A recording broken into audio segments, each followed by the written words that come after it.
நேயர்கள் அனைவருக்கும் வணக்கம். வெண்முரசு எழுத்தழல் அத்தியாயம் 25. ஆடலின் வண்ணங்கள் 3. துருபதரின் சிற்றவைக்குள் நுழைவதற்காக அணுக்கனின் அழைப்பை காத்த அபிமன்யு நின்றிருந்த போது படிக்கட்டுகளில் காலடி ஓசை கேட்டது. அவன் பதைப்புடன் தன்னுடன் நின்ற சிற்றமைச்சர் ஜலஜரிடம், "நான் சென்று சற்று நேரம் கழித்து மீள்கிறேன்" என்றான். "தங்கள் வரவு உள்ளே அறிவிக்கப்பட்டு விட்டது இளவரசே" என்றார் ஜலஜர். "நான் என் எண்ணங்களை கோத்து கொள்ளவில்லை.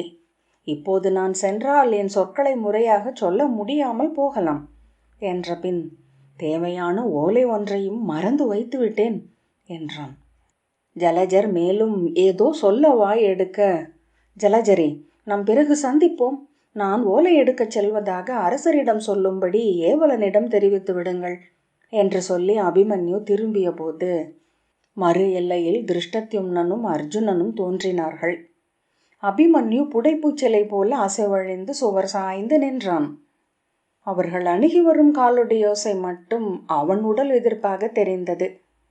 அவன் அங்கிருப்பதை அறியாதவன் போல விழி தாழ்த்தி தாடியை இடக்கையால் அலைந்தபடி அர்ஜுனன் வாயில் அருகே வந்தான். திருஷ்டத்யும்னன் தொலைவிலேயே அவனை கண்டு புன்னகைத்தபடி அணுகி தோளில் கை வளைத்து மறுக்கையால் அவன் கைகளை பற்றி கொண்டு, "நீ வந்ததை அறிந்தேன். என்ன செய்கிறாய் இங்கே?" என்றான். அபிமன்யு சிறுவர்களுக்குரிய திக்கலுடன், "அரசரை பார்க்க வந்தேன். ஒரு ஓலையை மறந்துவிட்டேன். ஆகவே உடனே சென்று" என்றான். அர்ஜுனன் அவனை நோக்காமல் உருமலோசையுடன், "அவை சந்திப்புக்கு வரும்போது தேவையான ஓலையை எடுத்து வர வேண்டும் என்று கூட அறியாத மூடனா நீ?" என்றான். அபிமன்யு இடையை பதற்றத்துடன் தடவி, "இல்லை, ஓலையை எடுத்து விட்டேன், இங்கிருக்கிறது" என்றான். "அப்படியென்றால்?" என்று விழிகளை தூக்கினான் அர்ஜுனன். "முதலில் ஓலை இல்லை என்று நினைத்தேன்" என்று அபிமன்யு சொன்னான். "எங்கே ஓலையை காட்டு" அபிமன்யு மீண்டும் துழாவி, "நான் தொட்டு நோக்கியது ஓலையே அல்ல, ஆடை மடிப்பை. ஓலை இல்லை" என்றான். "மூடன்" என்று சொல்லி திருஷ்டத்யும்னனிடம், "செல்லும் போதிருந்தவனாகவே இருக்கிறான். எருதென வளர்ந்தாலும் இளமைந்தர்களுக்குரிய உள்ளமும் அறிவும் தான் இவனுக்கு" என்றான். அபிமன்யு அதை ஏற்பது போல முகம் காட்டி பின்னகர திருஷ்டத்யும்னன் புன்னகைத்தான். "அதென்ன உன் கையில்?" என்றான் அர்ஜுனன். "இது குங்குமம். நான் அன்னையை அகத்தரையில் சந்தித்துவிட்டு அப்படியே வந்து கொண்டிருப்பதனால்" அர்ஜுனன், "அரண்மனை பெண்டிர் வளர்த்த மைந்தன் என்று அண்மையில் வருவதற்குள்ளேயே தெரிந்துவிடும்" என்றான். "அது தங்கள் பிழை மைத்துனரே. மனைவியரை அரண்மனையில் விட்டுவிட்டு மகளிர் தேடி பாரத வருஷம் முழுவதும் அலைந்தீர்கள். அவர்கள் மேல் உங்கள் சொல்லென ஏதுமில்லை" என்றான் திருஷ்டத்யும்னன். அபிமன்யு தாழ்ந்த குரலில், "நான் போய்விட்டு வருகிறேன்" என்று பொதுவாக சொல்லி பின்னால் காலடி வைக்க கதவு திறந்து, "பாண்டவ இளவரசரை பாஞ்சால பெருமன்னர் அழைக்கிறார்" என்று அணுக்கன் சொன்னான். "செல்லுங்கள்" என்று வாயசைவால் சிற்றமைச்சரிடம் சொல்லி அபிமன்யு கை காட்டினான். "பாண்டவ இளவரசன் நீதான். எங்கள் வருகை இன்னும் அறிவிக்கப்படவே இல்லை" என்றான் திருஷ்டத்யும்னன் சிரித்தபடி. "ஆம், மறந்துவிட்டேன்" என்று சொல்லி அபிமன்யு உள்ளே செல்லத் தொடங்க அவன் தோளை பற்றி இழுத்து தன் தோள்களுடன் சேர்த்து கொண்டு, "தந்தையை அஞ்சுகிறாயோ இல்லையோ, அச்சத்தை நன்றாக வெளிப்படுத்துகிறாய். அவ்வகையில் நன்று" என்று திருஷ்டத்யும்னன் உரக்க சிரித்தான். அபிமன்யு தலை குனிந்து நிற்க அர்ஜுனன், "நீங்களுமா மைத்துனரே? அவனிடம் அத்தனை பேரும் கொஞ்சுவதனால்தான் பெண்ணா பைதலா என்றறிய ஒண்ணாமல் இருக்கிறான் அறிவிலி" என்றான். "ஆம், அனைவருக்கும் இவன் சிறுவனாகவே தெரிகிறான். நாம் எல்லாம் இவனை அப்படி பார்க்கிறோமா? தன்னை அப்படி பார்க்கும்படி இவன் செய்கிறானா என்று தெரியவில்லை" என்றான் திருஷ்டத்யும்னன். அர்ஜுனன், "வளர்ந்த பின் மழலையை நடிப்பவர்கள், ஒளிந்திருந்து நம்மை வேவு பார்ப்பவர்கள்" என்றான். திருஷ்டத்யும்னன் விழி காட்ட அபிமன்யு உள்ளே சென்றான். திருஷ்டத்யும்னன் தங்கள் வரவை அறிவிக்கும்படி கை காட்டிவிட்டு சிற்றமைச்சர் ஜலஜரிடம், "கீழே சென்று இறுதியாக அஸ்தினபுரியிலிருந்து வந்த அத்தனை செய்திகளையும் தொகுத்து அரசவைக்கு கொண்டு வாருங்கள்" என்றான். அவர் தலை வணங்கி திரும்பி சென்றார். திருஷ்டத்யும்னன் அர்ஜுனனிடம், சிற்றமைச்சர் அபிமன்யுவை விட சற்றே மூத்தவர். அவனுடைய தலைமுறையைச் சேர்ந்த ஒருவரிடம் அபிமன்யுவை பற்றி குறை சொல்வது முறையல்ல என்று தந்தை என உங்களுக்கு தெரியாதா என்றான். அர்ஜுனன், அதனால் என்ன ஆகிவிடப் போகிறது? இவன் நாணப் போகிறானா என்ன? அல்லது பிறர் ஏளனம் செய்வதை பொருட்படுத்தப் போகிறானா என்றான். திருஷ்டத்யும்னன், நாம் நம் சொற்களால் மைந்தருக்கு இழிவை அளிக்கலாகாது என்றான். மைத்துனரே, உங்களுக்கு தெரியாததல்ல, எங்கும் இவனை பாராட்டி கொண்டாடி உச்சி முகரவே ஆள் இருக்கிறார்கள். அஸ்தினபுரிக்கு சென்றவன் கௌரவ அவைக்கு சென்று துரியோதனன் மடி மீது அமர்ந்து வந்திருக்கிறான். துச்சாதனன் இவனை இரு கைகளிலும் தூக்கி கொண்டதாக சொல்கிறார்கள் என்றான். அர்ஜுனன், நல்லதுதானே, அவர்களுக்கும் இவன் மைந்தன் அல்லவா என்றான். திருஷ்டத்யும்னன், தொல்குடிகளை குருதியே ஆள்கிறது பார்த்தரே. துச்சாதனனை நெஞ்சு பிளந்து குருதி உண்ணுவதாக இவன் மூத்த தந்தை வஞ்சனம் உரைத்திருக்கிறார் என்றான். அர்ஜுனன், அது நம்மை போன்றவர்களின் வஞ்சம். அதை ஏன் நம் குழந்தைகளிடம் ஏற்றி வைக்க வேண்டும் என்றான். திருஷ்டத்யும்னன், இவன் குழந்தை அல்ல, ஏற்கனவே இந்திரபிரஸ்தத்தில் இவன் குழந்தைகள் வளரத் தொடங்கிவிட்டன என்றான். அர்ஜுனன். திருஷ்டத்யும்னன், பாண்டவரே, 13 ஆண்டு காலம் நம் மைந்தரை தந்தையென இருந்து பேணி வளர்த்தவர்கள் கௌரவர்களே. அவர்கள் இங்கு வரலாமே என நான் பல முறை அழைத்ததுண்டு. அது முறையல்ல என்று துரியோதனர் மறுத்துவிட்டார். 1000 கைவிரித்து குலம் புறக்கும் பெரும் தந்தையவர் என்றான். அர்ஜுனன், ஆம், திருதராஷ்டிரரின் மைந்தன் அவ்வாறே இருக்கவியலும் என்றான். பின்னர் பெருமூச்சுடன், நான் உணர்ந்தது ஒன்று, உரைப்பது பிரிதொன்று என்றான். இவனை பார்க்கும் போதெல்லாம் எனக்கு ஏற்படும் ஒவ்வாமை ஏன் என்று என் அகம் எப்போதுமே அலைக்கழிகிறது மைத்துனரே. இவனிடம் மிக பிழையாக ஒன்றுள்ளது. இந்த குழந்தைத்தன்மை இவன் பயின்று தேர்ந்திருக்கும் நடிப்பு. இந்திரபிரஸ்தத்தில் இவன் ஏவலரிடமும் சூதரிடமும் களியாடுவதை பார்த்திருக்கிறேன். தங்களில் ஒருவர் என இவனை அவர்கள் நம்பச் செய்கிறான். ஆனால் இவன் அவர்களில் ஒருவன் அல்ல. அதை இவன் மிக நன்றாகவே அறிவான். அர்ஜுனன் பல்லை கடித்து, இவன் பிறவி நூலை பார்த்த நிமித்திகர்கள் என்ன சொன்னார்கள் தெரியுமா என்றான். திருஷ்டத்யும்னன் மெதுவாக தலை அசைத்தான். இவன் நமது குடியில் தோன்றிய பெரும் கொலையாளன். உடன் பிறந்தார் குருதியில் நீராடி இப்பிறவி பிணி தீர்த்து விண்ணகம் செல்லவிருப்பவன் என்றான். அர்ஜுனன், நிமித்திகர்கள் சொல்வதற்கெல்லாம் என்ன பொருள்? நிமித்திகர்கள் எதையேனும் சொல்லி நம்மை அவ்வாறு எண்ண வைத்து விடுகிறார்கள்.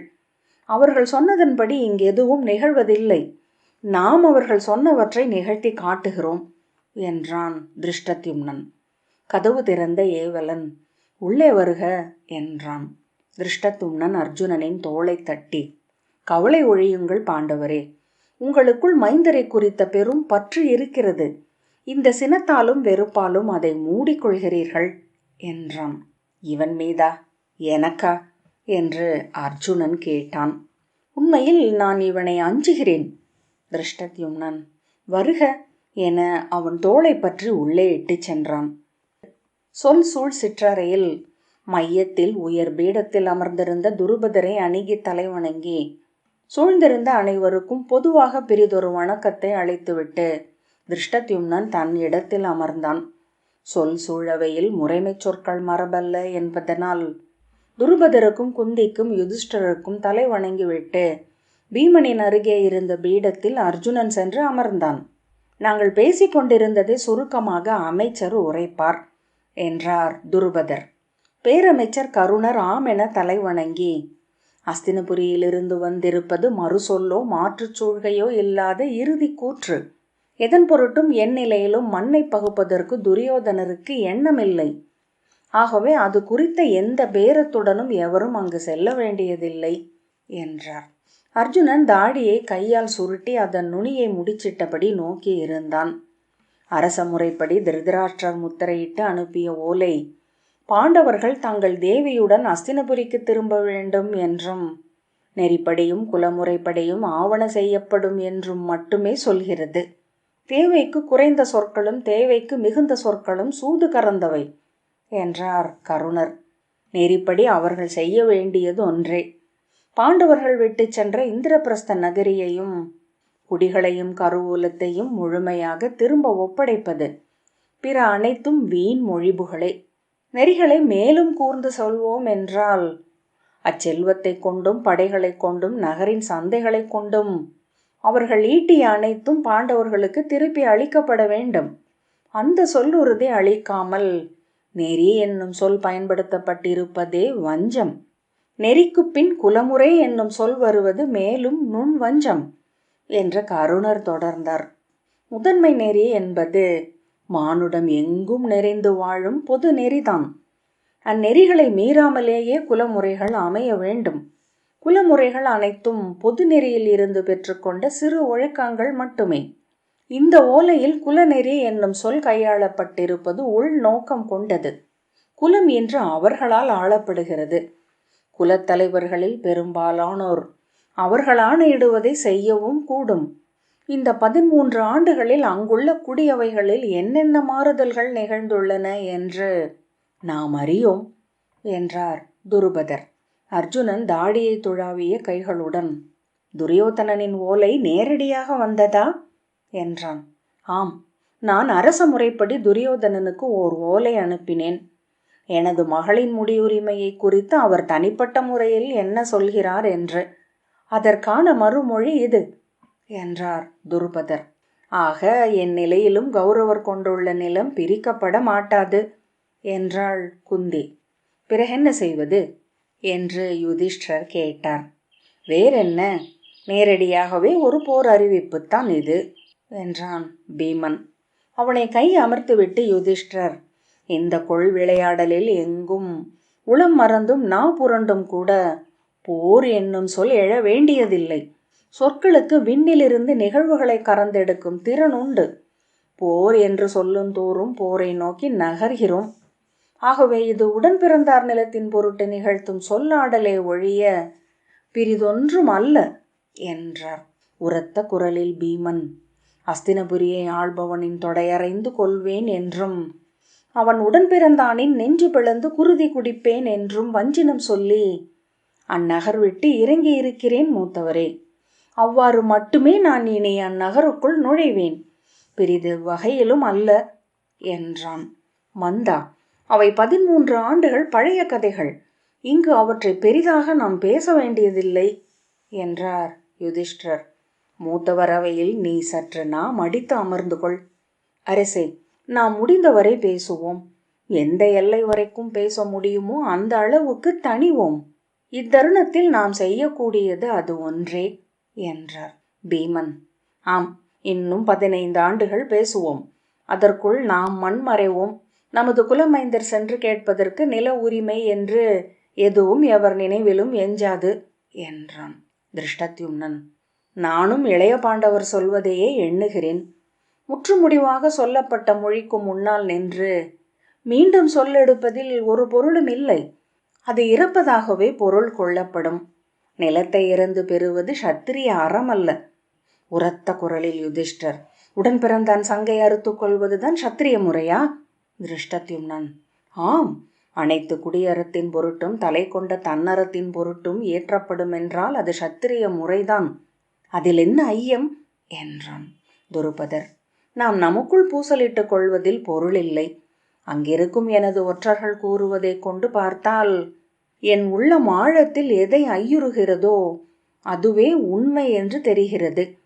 அந்நிலத்தை என் நிலையிலும் துரியோதனன் விட்டுத்தரப்போவதில்லை என்றார்.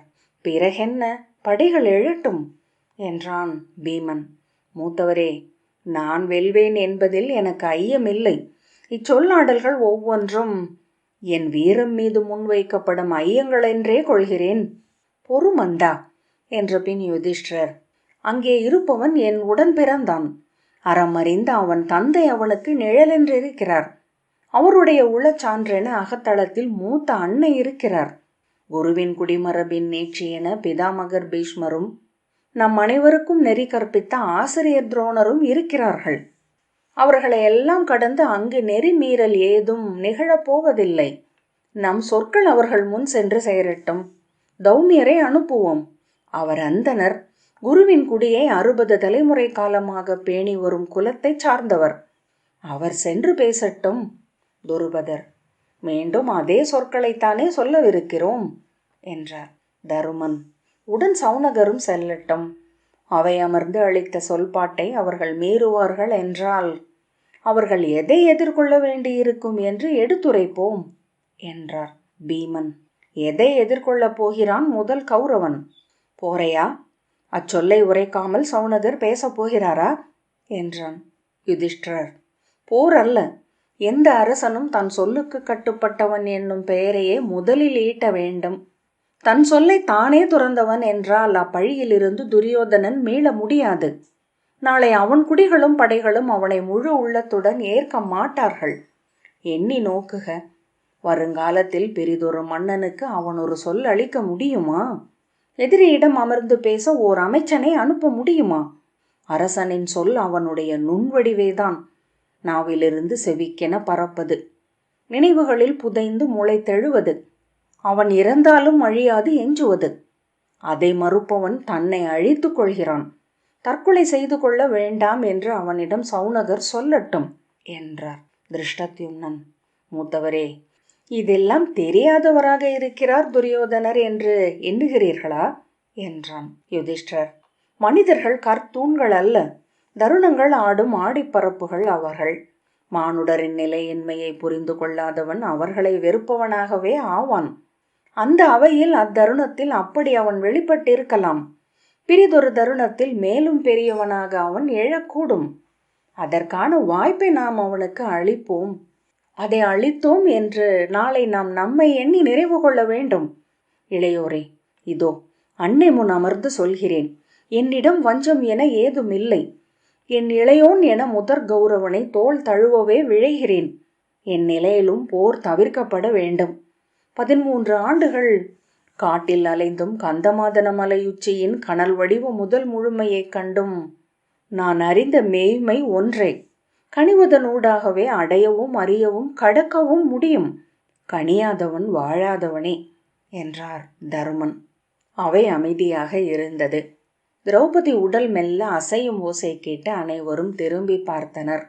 பெரிய இமைகள் சரிந்தமையால் வெளிகள் மூடியிருப்பது போல் தோன்ற தாழ்ந்த குரலில், தௌமியரின் தூதை நான் மறுக்கவில்லை. ஆனால் அந்தனர் தூது செல்வதென்பது எவ்வகையிலும் அவர்களின் உள்ளங்களை மாற்றப் போவதில்லை. அவையில் ஒலிக்கும் வழக்கமான அறிவுரைகளாகவே அது மறையும். அங்கு சென்று ஒலிக்க வேண்டிய குரல் நம்மில் ஒருவருடையது. நாமோ நமது நிலம் கொள்ளாது அங்கு நுழைய மாட்டோம் என்று வஞ்சினம் உரைத்திருக்கிறோம். நமது குரல் என அங்கு ஒலிக்கும் பிரிதொரு குரல் இளைய யாதவருடையது மட்டுமே என்றாள். அர்ஜுனன், ஆனால் அவர் என்று தொடங்க குந்தி, அவன் விழித்தெழுந்து விட்டான். பேருரு கொண்டு பானாசுரனை வென்று அங்கிருந்து இங்கு வந்து கொண்டிருக்கிறான் என்றாள். இங்கா? எப்போது கிளம்பினார் என்றபடி அர்ஜுனன் எழுந்தான். இங்கு வரும்படி செய்தி அனுப்பினேன். அவன் வந்த பின் முடிவெடுப்போம் என்று குந்தி சொன்னாள். துருபதர், அவர் என்ன சொல்லப் போகிறார்? அவர்களை அவர் எங்கே சந்திப்பார்? அவர்களை இளைய யாதவர் சந்திக்க ஓர் அவையை நாம் அமைப்போம். அவர் சொல்ல எடுக்கட்டும். நம் பொருட்டு நம் மூதாதையரும் குலதெய்வங்களும் ஒருங்கிணைந்து பேசுவதற்கு நிகர் அது என்றாள் திரௌபதி. திருஷ்டத்யும்னன், இன்று அவர் இருக்கும் நிலை என்னவென்று யாதவ பேரரசிக்கு தெரியுமா? அவரது மூத்தவர் தலைமையில் யாதவர்களின் 5 குலங்களும் அவரை கைவிட்டிருக்கின்றன. அவர் மைந்தன் பிரத்யும்னனும் உற்ற துணைவர் சாத்தியகியும் அன்றே. படைத்தலைவர்கள் எவரும் அவருடன் இல்லை என்றான். அவர் துவாரகையை தக்க வைத்துக் கொள்ளவே புதிய படைகளை திரட்டியாக வேண்டிய நிலையில் இருக்கிறார். நாமும் படையற்று தனித்திருக்கிறோம் என்றார் தருமன். திருஷ்டத்யும்னன், மூத்தவரே, பாஞ்சாலத்தின் படைகள் என் தமக்கைக்கு உரியவை. அஸ்தினபுரியை களத்தில் எதிர்கொள்வதற்கு நமது படையே போதுமானது என்றான். அதை நீர் சொல்வீர் என அறிவேன் மைத்துனரே. ஆனால் சென்ற 13 ஆண்டுகள் அவர்கள் வீணே கழிக்கவில்லை. படைபலத்தை பெருக்கி இருக்கிறார்கள். கருவூலத்தை நிறைத்திருக்கிறார்கள். அதற்கும் அப்பால் சென்று கங்கை பெருநிலத்து சத்திரியர் அனைவருக்கும் அவர்களே தலைவர்கள் என்ற நிலையை உருவாக்கி இருக்கிறார்கள். இன்று ஒரு போர் முரசு கொட்டினால் அவர்களுடன் சென்று சேர்ந்து கொள்ள ஆரியவர்த்தத்தின் அரசுகள் ஒருங்கியிருக்கின்றன என்றார் யுதிஷ்டிரர். அவர்கள் அனைவருக்கும் பொது எதிரி நாம் அல்ல, இளைய யாதவர் மட்டுமே. நம் பொருட்டு துரியோதனரிடம் இளைய யாதவர் மன்று பேசச் செல்வார் என்றால் அது ஒன்றே போதும் அவர்களுக்கு நாம் இளைய யாதவரின் படை என்று காட்ட. அரசு சூழ்தலின் முறைப்படி நாம் இன்று நம்மிடம் இருந்து இளைய யாதவரை முற்றிலும் விலக்கி வைத்தாக வேண்டும். இளைய யாதவர் பேசிக் கொண்டிருக்கும் வேத பூசல்களிலோ யாதவ குல சண்டைகளிலோ நமக்கு பங்கேதும் இல்லை என்று தெளிவுபடுத்த வேண்டும் என்று திருஷ்டத்யும்னன் சொன்னான். இன்று சத்திரியராகிய துரியோதனர் அளித்த சொல் மதிப்புள்ளதா இல்லையா என்ற வினா மட்டுமே எழ வேண்டும். பாரத வருஷத்தின் சத்திரியர்கள் அதற்கு என்ன மறுமொழி சொல்கிறார்கள் என்பது மட்டுமே நமது தரப்பாக இருக்க வேண்டும். இளைய யாதவர் நம் பொருட்டு முன்னிற்க வேண்டியதில்லை என்றே நானும் எண்ணுகிறேன். அவர் மீது சத்திரியர்களுக்கு இருக்கும் பெருஞ்சனத்தை பாண்டவர்கள் மேல் நாம் இழுத்துவிட வேண்டியதில்லை என்றார் துருபதர். அர்ஜுனன், இளைய யாதவர் நமக்கென பேசுவதா வேண்டாமா என்பதை இந்த அவை முடிவு செய்யட்டும். அதில் எனக்கு சொல் இல்லை. ஆனால் இளைய யாதவரிடமிருந்து நான் என்னை பிரித்து கொள்ள வேண்டும் என்று மண்ணில் எவரும் எனக்கு சொல்ல வேண்டியதில்லை. தந்தை வடிவமாக இங்கிருக்கும் மூத்தவரும் ஈன்ற அன்னையும் என் குருதியினரும் கூட அதற்கு உரிமை கொண்டவர்கள் அல்ல. நான் இப்பிறவையை அவருக்கு அளித்தவன் என்றான். பீமன், எனக்கும் பிரிதொரு சொல் இல்லை. வாழ்வதும் இறப்பதும் அவர் பொருட்டே என்றான். யுதிஷ்டிரர், அவர்கள் இருவரும் இளைய யாதவருக்கு தன்படையலிட்டவர்கள் என்பது தங்களுக்கும் பாரத வருஷத்தவர் அனைவருக்கும் தெரியும். எனக்கு அவன் இளைய யாதவன் மட்டுமே. ஆனால் பாஞ்சாலரே, அவன் முன்வைக்கும் அந்த மெய்மையின் பொருட்டு என் அரசையும் துணைவியையும் இளையோர் அனைவரையும் மைந்தர் நிறையையும் கொடி வழிகளையும் புகழையும் விண்ணுலகையும் கூட துறக்க சித்தமாக இருக்கிறேன் என்றார். ஏனென்றால் கந்தமாதன மலையில் ஏறி நான் கண்டது அனலுரு கொண்டெழுந்த அவன் சொற்களையே.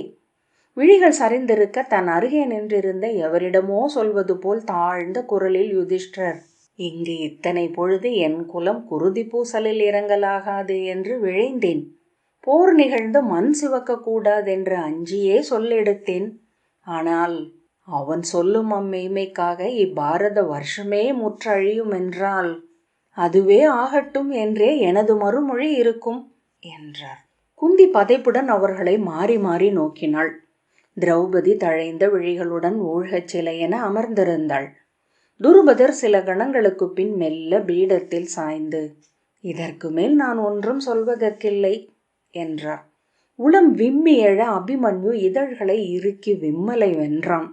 எழுதழல் 25வது அத்தியாயம் இத்துடன் நிறைவு பெற்றது. நன்றி.